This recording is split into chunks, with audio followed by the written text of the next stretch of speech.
ఈ రోజు మేము జీలుగుమిల్లి పోలవరం ప్రాంతంలో ఉన్నటువంటి ట్రైబల్ ఏరియాకి వెళ్ళాము. అక్కడ ట్రైబల్స్ ఏ విధంగా జీవిస్తున్నారు, వారికి ఎలాంటి సమస్యలు ఉన్నాయి అనేటువంటి అంశంతో పాటు కొంత అవగాహన కల్పించాలనేటువంటి ఉద్దేశంతో అక్కడికి మేము వెళ్ళిన సందర్భంలో మాకు అనేక రకాలైనటువంటి అంశాలు మా దృష్టికి వచ్చాయి. అక్కడ ఆ పోలవరం కాన్స్టిట్యుయెన్సీలో అనేక అక్రమాలు జరుగుతున్నాయని, అవకతవకలు జరుగుతున్నాయని, ప్రాజెక్టుకు సంబంధించిన అవకతవకలే కాకుండా ఆ పునరావాసంలో R&Rలో అనేక తప్పులు జరుగుతున్నాయని, అనేక మంది పేదల భూములు లాక్కున్నారని, అవగాహన లేనటువంటి అమాయకంగా ఉన్నటువంటి ట్రైబల్ ల్యాండ్స్ లాక్కున్నారని, ఒకరి పేరు మీద ఉన్న భూమి ఇంకొకరి పేరుకు మార్చుకున్నారని, దానికి అక్కడ లోకల్ గా ఉన్నటువంటి నాయకుల యొక్క అండ ఉంది. మరి ముఖ్యంగా ఈ పోలవరం నియోజకవర్గం శాసనసభ్యుల దగ్గర నుంచి ఆ చుట్టుపక్కల ఉన్నటువంటి వారి యొక్క అనుబంధ నాయకత్వం అంతా కూడా అక్కడ ఉన్నటువంటి అమాయక జనాన్ని పట్టి పీడిస్తున్నారు, వారిని వేధిస్తున్నారు అనేటువంటి అంశాలు అనేకంగా నా దృష్టికి వచ్చున్నాయి.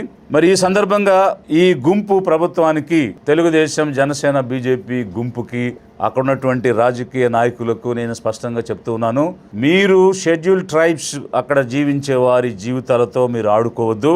వారిని అమాయకులను చేసి వారిని మోసం చేయొద్దు. వారి దగ్గర భూములు లాక్కుని ఆ భూములతో మీరు లక్షల కోట్లు గడించేటువంటి కార్యక్రమాలు చేస్తున్నట్టుగా మా దృష్టికి వచ్చింది.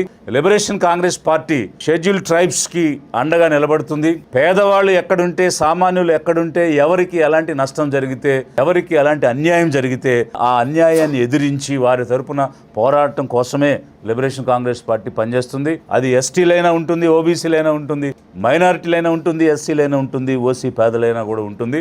అందులో భాగంగా ఈరోజు మేము పోలవరానికి వెళ్ళాము. పోలవరం నియోజకవర్గానికి ముంపు గ్రామాలకు మళ్ళీ ప్రత్యేకంగా ఒక బృందంగా వెళ్ళి ఆ గ్రామాలలో పర్యటించి వారికి ఎదురవుతున్నటువంటి సమస్యలు, ఈరోజు ఏకరువు పెట్టినటువంటి బ్యాక్గ్రౌండ్లో మరింత విస్తృతంగా పూర్తి స్థాయిలో అధ్యయనం చేసి అక్కడ జరిగినటువంటి మోసాలను అరికట్టాలి అనేటువంటి ఉద్దేశంతో, వారికి న్యాయం చేయించడం కోసం పోరాడేటువంటి ఉద్దేశంతో లిబరేషన్ కాంగ్రెస్ పార్టీ సిద్ధపడింది.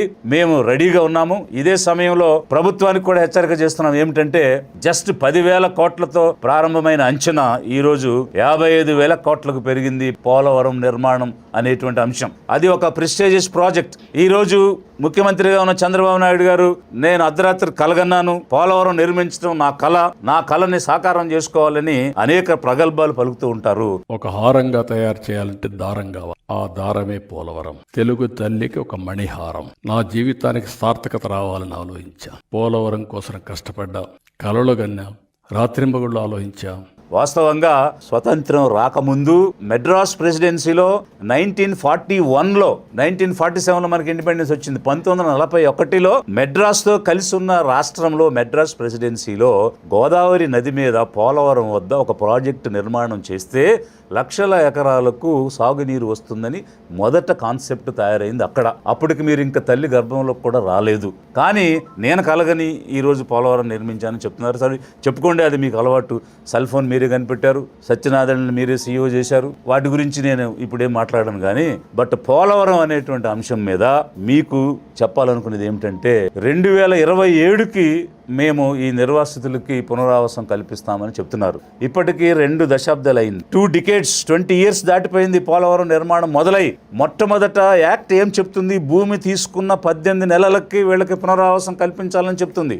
వారికి పూర్తి స్థాయిలో నిర్వాసితులందరినీ R&R కాలనీల్లో ఇల్లు కట్టి ఇళ్లలోకి చేర్చకపోతే మీరు ఇంపౌండింగ్ చేయకూడదు, వాటర్ నింపకూడదు ప్రాజెక్టులో అని చట్టం చెప్తుంది. అలాంటి పరిస్థితిలో ట్రైబల్స్ ని గాలికి వదిలేసి 270 గ్రామాలు, 99,000 కుటుంబాలు ఈ రోజు నిర్వాసితులుగా ఉన్నారు. ఇప్పుడున్నటువంటి లెక్క ప్రకారం ఇంకా 93,000 మందికి మీరు నిర్వాసితులుగా ఉన్న వాళ్ళకి పునరావాసం కల్పించాల్సి ఉంది.